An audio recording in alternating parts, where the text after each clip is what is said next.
Yesterday, the finance minister in his speech said that the rupee is grossly undervalued. But there's some economists who are of the view that it should be allowed to find its own level. Which side of the argument would you say? I'm entirely with the finance minister. I think the rupee is grossly undervalued. And I think we need to look at the structural issues to put things in context. I would think that rupee has reached where it is because of perceived structural challenges that we have. So yes, we have twin challenges, fiscal and current account deficit. The fiscal deficit, clearly the finance minister has said he's under control, and he has in the past, if you go by his past record, he is delivered on whatever he has said he would do. So I have no doubts that that will happen this time too. On the current account deficit, I think we need to articulate a comprehensive strategy. And I'm sure that that's what the government will now work on. A comprehensive strategy to look at the structure of the deficit. What is it that we can do to address the deficit, just rather than meeting or covering the deficit. So we need to look at how we can look at the components of the deficit and work on those components. I think that should get the rupee right.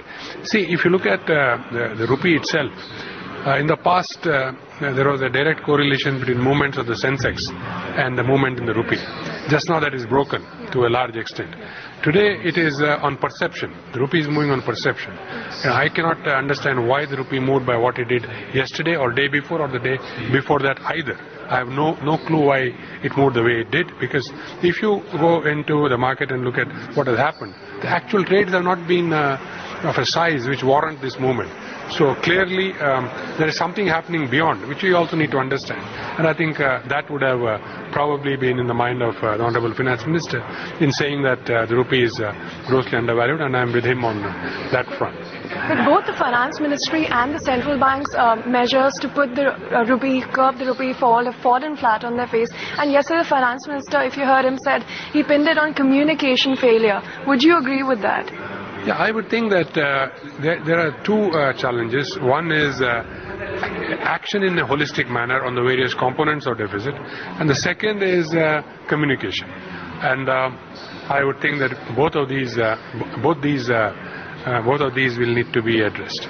You know, talking about bad loans that have been rising for the banks, and also the rising yields have dented profitability. How big is the damage really on the banks, and do you think RBI's measures will be able to cushion the blow to the banks in the long term? Yeah, if you look at the bond market measures, the way I look at it is it was created for, the interest rates abruptly moved consequent to a policy action, and that's where the central bank has given some relief, which is well within its ambit.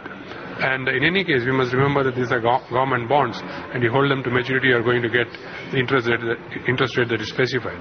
So I do not think there's an issue there at all, and I would thank the Reserve Bank for considering it. As far as the NPAs are concerned, let me be absolutely explicit. The NPA levels and the restructured asset levels going back 10-12 years in the system were a multiple of what it is today. So we have seen these levels in the past, and the financial system in the country has come through this without too much of a challenge. I'm sure this time also that is the case, and we need to sit down calmly and work out what is the structure which will enable us to combat the challenge of slowdown. Because you go back to the root, the slowdown is due to 2 or 3 reasons. One, inability of completed projects to move ahead because of raw material constraints, primarily in infrastructure, that is coal, gas and the like, and maybe ore and the like. The second is inability of projects to get completed because they are halfway through, and the plug has been pulled, as it were, on certain clearances and the things that they ought to have to complete the project. I think if these are addressed, a lot of the problems get addressed automatically. And these are on the way to get addressed, because as I understand, that's what the Cabinet Committee on Investments is doing. And I think they are now progressively increasing the speed at which they are looking at projects which are stuck and clearing them. So I would think these are all part of a growth process and get addressed. The measures rolled out by both the central bank and the finance ministry, they've asserted time and again that these are temporary and will be reversed when the situation